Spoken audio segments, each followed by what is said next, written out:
بسم اللہ الرحمن الرحیم۔ عزیز طلباء و طالبات، آج ہم تعلیم کے مقاصد کے حوالے سے پڑھیں گے what are the aims of education. تعلیم کا لفظ علم سے ماخوذ ہے، جس کے معنی ہیں جاننا، پہچاننا، دانائی، شعور، پختگی اور مضبوطی۔ عربی زبان میں علم کی تعریف کچھ یوں کی گئی ہے: العلم ادراک الشیء بحقیقتہ، علم کسی چیز کو اس کی حقیقت کے حوالے سے جان لینے کا نام ہے۔ According to the BBC English Dictionary of Education, education is the process through which a person is taught better ways of living or better ways of doing something۔ یا تعلیم وہ عمل ہے جس کے ذریعے کسی فرد کو کام کرنے کے بہتر طریقے یا زندگی گزارنے کا بہتر طریقہ سکھایا جاتا ہے۔ اور ماہر تعلیم کانٹ نے تعلیم کو بہت خوبصورت انداز میں بیان کیا ہے۔ وہ لکھتے ہیں کہ تعلیم انسان کو انسان بنانے کا عمل ہے، بس کہ دشوار ہے ہر کام کا آساں ہونا، آدمی کو میسر نہیں ہے انسان ہونا۔ آج ہم دیکھتے ہیں کہ ہمارے ایمز آف ایجوکیشن کیا ہیں۔ کسی بھی نظام تعلیم میں اہداف کو بنیادی حیثیت حاصل ہوتی ہے۔ اہداف تعلیم ہی کے مطابق نصاب تعلیم، طریقۂ تدریس اور دیگر سرگرمیاں متعین کی جاتی ہیں۔ اہداف تعلیم میں سب سے پہلا ہدف ہمارا ہے حصول رضائے الہی۔ رضائے الہی مسلمانوں کی زندگی کا سب سے اہم ہدف ہے، اور تعلیم کا بنیادی ہدف بھی قدرتی طور پر رضائے الہی کا حصول ہی رہا ہے۔ چنانچہ تعلیم کے ذریعے انسانی شخصیت کی تعمیر اس طرح کرنا مطلوب رہا ہے کہ مسلمان بندگی کے تقاضوں کو پورا کرتے ہوئے اللہ تعالیٰ کی رضا حاصل کر سکیں۔ میری زندگی کا مقصد تیرے دین کی سرفرازی، میں اسی لیے مسلمان، میں اسی لیے نمازی۔ اسلامی تعلیم کے اس ہدف کی بنیاد حضور صلی اللہ علیہ وسلم کا فرمان ہے کہ جس شخص نے رضائے الہی کے علاوہ کسی دوسرے مقصد کے لیے علم حاصل کیا اور اللہ کے علاوہ اس کی طلب میں کوئی دوسری غرض رہی، تو اس کا ٹھکانہ اللہ جہنم میں بنائے گا۔ اس لیے ہمیں ہر نماز کے بعد اللہ تعالیٰ سے یہی دعا مانگتے رہنا چاہیے کہ یا اللہ مجھے ایسا بنا دے کہ میں تجھے پسند آ جاؤں۔ اس کا دوسرا پوائنٹ ہے غلبہ اسلام۔ اسلام اس دنیا میں ایک غالب قوت کی حیثیت سے آیا ہے، اس لیے تعلیم و تربیت میں اسلام کا ہمیشہ یہ ہدف رہا ہے کہ وہ مسلمانوں کو غلبہ دین کے لیے تیار کرے۔ تیسرا پوائنٹ ہے حصول تقویٰ۔ حصول تقویٰ اسلامی تعلیمات کا مرکز و محور ہے۔ تقویٰ سے مراد اللہ تعالیٰ کے خوف سے ایسے کاموں سے اجتناب کرنا ہے جو خدا کو ناپسند ہیں۔ اسلامی نظام تعلیم معاشرہ کو تمام اخلاقی برائیوں سے پاک دیکھنا چاہتا ہے۔ اس کے حصول کے لیے تقویٰ بنیادی اہمیت رکھتا ہے۔ تقویٰ میں بہت سی چیزیں شامل ہیں، جن میں سے 3 کا میں تذکرہ کروں گا۔ سب سے پہلی جو چیز ہے وہ ہے اللہ کا ڈر، یعنی تقویٰ جو ہے یہ اللہ کا ڈر ہمیں سکھاتا ہے، اور ہمیں کوئی ایسا کام نہیں کرنا چاہیے، اس بات سے ڈرتے رہنا چاہیے کہ ہم کوئی ایسا کام نہ کریں جس سے ہمارا رب ہم سے ناراض ہو جائے۔ ہم نے اللہ کی ناراضگی سے ڈرنا ہے۔ دوسرا پوائنٹ ہے کہ اللہ کا پیار اس کائنات میں سب سے زیادہ اس دنیا میں پیار کرنے والی ہستی جو ہے وہ ماں کی ہستی ہے، اور خالق کائنات نے ارشاد فرمایا کہ میں انسان سے، اپنی مخلوق سے 70 ماؤں سے بھی زیادہ پیار کرتا ہوں۔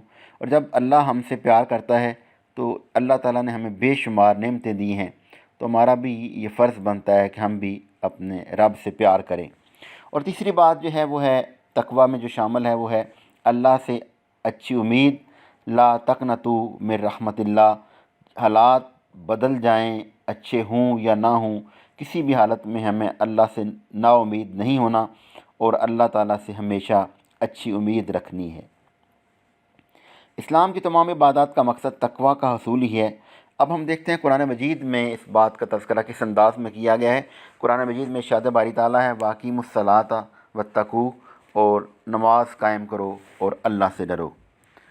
یا ایھا الذین آمنوا کتب علیکم الصیام کما کتب علی الذین من قبلکم لعلکم تتقون، اے ایمان والو تم پر روزے فرض کیے گئے جس طرح تم سے پہلی امتوں پر فرض کیے گئے تھے تاکہ تم پرہیزگار بنو۔ تو اس کا مطلب یہ ہوا کہ اسلام کی تمام عبادات کا مدعا و مقصود جو ہے وہ تقویٰ کا حصول ہے، اور یہی ہمارے تعلیم کے مقاصد میں بات بھی شامل ہے۔ نیکسٹ پوائنٹ ہے جی عملی زندگی کی تربیت۔ ہمارے مقاصد تعلیم میں چوتھا پوائنٹ جو ہے وہ عملی زندگی کی تربیت ہے۔ اسلامی نظام تعلیم میں دنیاوی اور روحانی علوم کے حصول کے ساتھ ساتھ عملی زندگی کی تربیت کو بہت اہم مقام حاصل ہے۔ عملی زندگی میں کامیابی کے لیے ضروری ہے کہ ہم فنی تربیت حاصل کریں، اور جسمانی صحت کا بھی ایک بہت بڑا رول ہے۔ اسلامی نظام تعلیم میں ان دونوں کا انتظام کیا جانا چاہیے۔ قرآن مجید میں ارشاد باری تعالیٰ ہے کہ حکومت کے اہل صرف وہی لوگ ہیں جو خدا کی نظر میں دوسروں سے ترجیح یافتہ ہیں اور جسمانی طاقت کے ساتھ علم بھی رکھتے ہیں۔ پانچواں پوائنٹ ہے جی قائدانہ صلاحیت۔ اسلامی نظام تعلیم جہاں افراد کو مناسب فنی اور جسمانی تعلیم دینے کا انتظام کرتا ہے، وہاں ان میں قائدانہ صلاحیت بھی پیدا کرتا ہے۔ قائدانہ صلاحیت کے حامل افراد پیشہ ورانہ مہارتوں کے ساتھ اسلامی تعلیمات سے بھی سرشار ہوتے ہیں۔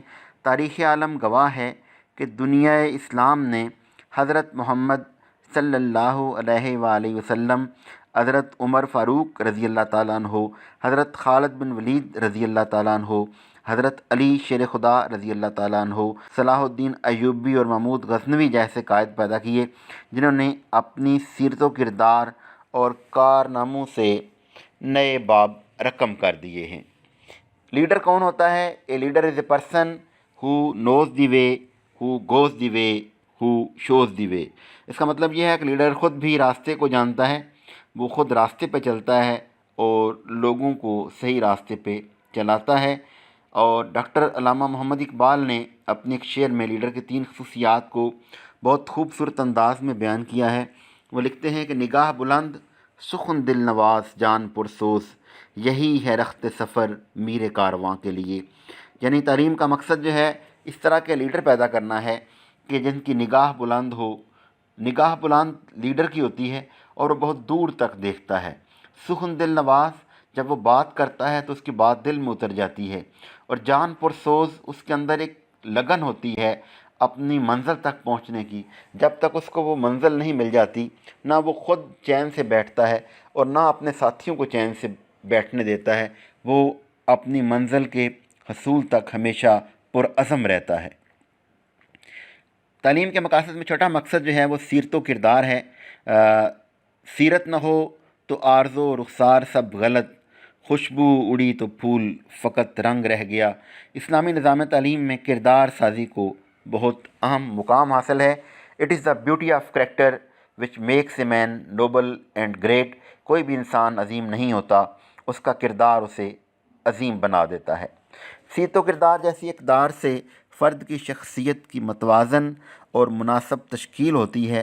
بلند کردار افراد ایک مثالی معاشرے کو جنم دیتے ہیں۔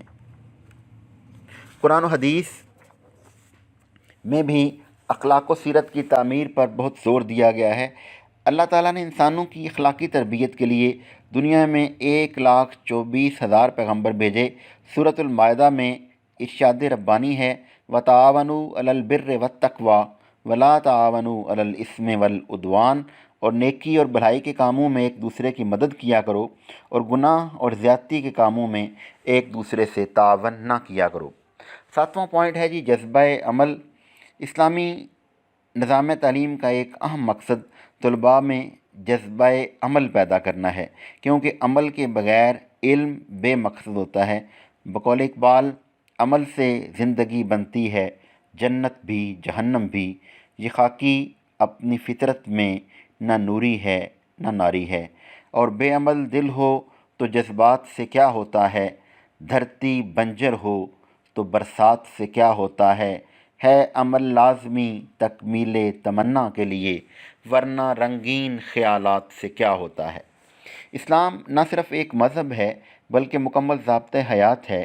یہ اپنے پیروکاروں کو عملی زندگی کے لیے تیار کرتا ہے۔ یہی وجہ ہے کہ عالموں کو بار بار تلقین کی گئی ہے کہ وہ اپنے علم کو پھیلائیں اور طلباء میں جذبہ عمل بیدار کریں۔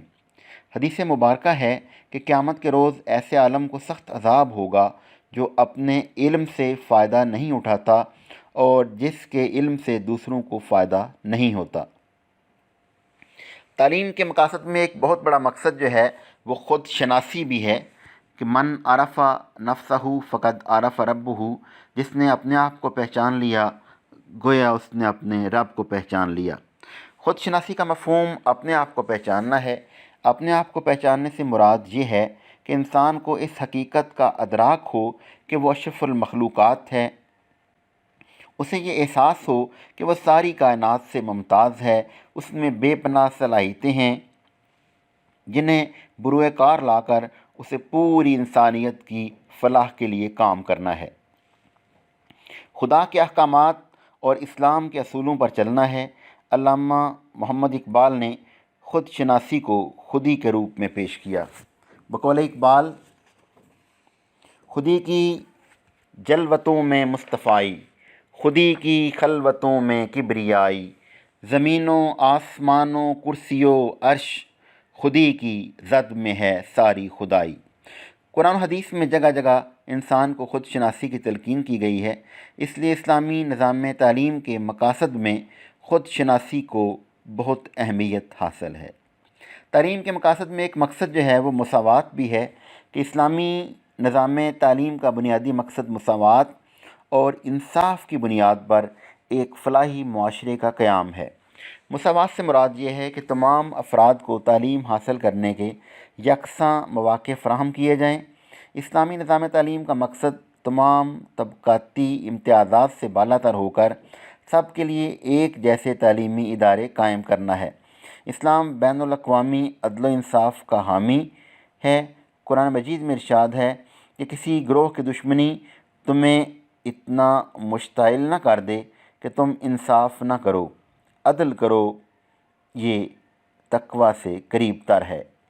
ایک ہی صف میں کھڑے ہو گئے محمود و ایاز، نہ کوئی بندہ رہا اور نہ کوئی بندہ نواز، بندہ و صاحب و محتاج و غنی ایک ہوئے، تیری سرکار میں پہنچے تو سبھی ایک ہوئے۔ تعلیم کے مقاصد میں ایک بہت بڑا مقصد تعلیم نسواں بھی ہے۔ اسلامی نظام تعلیم میں تعلیم نسواں کا خصوصی اہتمام کیا جاتا ہے۔ اسلام دنیا کا پہلا مذہب ہے جس نے عورتوں کو مردوں کے مساوی حقوق دیے، خاص طور پر علم حاصل کرنا سب پر فرض کر دیا۔ حضور نبی کریم صلی اللہ علیہ وآلہ وسلم کا ارشاد ہے کہ علم حاصل کرنا ہر مسلمان مرد اور عورت پر فرض ہے۔ تعلیم کے مقاصد میں ایک مقصد تحقیق بھی ہے۔ اسلامی نظام تعلیم تحقیق کا علم بردار ہے۔ تحقیق کے بغیر ہم سائنسی دور کے تقاضوں سے ہم آہنگ نہیں ہو سکتے۔ یہی وجہ ہے کہ قرآن و حدیث میں بھی تحقیق کو مشاہدے کی خصوصاً تلقین کی گئی ہے۔ سورۃ الاعراف میں ارشاد ربانی ہے، ان کے پاس دل ہیں مگر وہ سوچتے نہیں، ان کے پاس آنکھیں ہیں مگر وہ ان سے دیکھتے نہیں، ان کے کان ہیں وہ ان سے سنتے نہیں، وہ جانوروں کی طرح کے ہیں بلکہ ان سے بھی گئے گزرے، یہ وہ لوگ ہیں جو غفلت میں کھوئے ہوئے ہیں۔ نیکسٹ پوائنٹ ہے جی علوم کا حصول۔ اسلامی نظام تعلیم میں دنیاوی اور دینی علوم کے حصول کا خاص اہتمام کیا جاتا ہے اور ان کے لیے الگ نصاب ترتیب دیے جاتے ہیں۔ قرآن پاک بجائے خود تمام علوم کا مخزن ہے۔ اسلامی نظام تعلیم میں جدید سائنسی علوم مثلاً طبیعیات، کیمیا، حیاتیات، علم فلکیات، علم ریاضی وغیرہ کے ساتھ دینی علوم مثلاً علم حدیث، علم تفسیر، علم فقہ، علم الکلام، تصوف، نحو، علم بیان، علم قرات وغیرہ نصاب کا لازمی حصہ ہیں۔ اور لاسٹ پوائنٹ ہے جی تعلیم کے مقاصد میں علم کی اشاعت اور متوازن نشو و نما۔ سب سے پہلے ہم علم کی اشاعت کے حوالے سے بات کریں گے کہ اسلامی نظام تعلیم جہاں علم کے حصول کو بہت اہمیت دیتا ہے، وہاں علم کی اشاعت پر بھی بہت زور دیتا ہے۔ علم کی اشاعت کے مقام کا اس بات سے اندازہ ہو سکتا ہے کہ ہمارے پیغمبر حضور اکرم صلی اللہ علیہ وآلہ وسلم سب سے پہلے معلم تھے جن کی تبلیغ سے تعلیمات اسلامیہ کو فروغ حاصل ہوا۔ اور لاسٹ پوائنٹ ہے جی متوازن نشو و نما، ذہنی اور جسمانی صلاحیتوں کی متوازن نشو و نما اسلامی تعلیم کے اہداف میں شامل رہی ہے۔ اس کے حصول کے لیے دوسرے علوم و فنون کے ساتھ ساتھ فن حرب کو بھی تعلیمی سرگرمیوں کا درجہ حاصل رہا ہے۔ آج ہم نے تعلیم کے مقاصد کے حوالے سے بات کی۔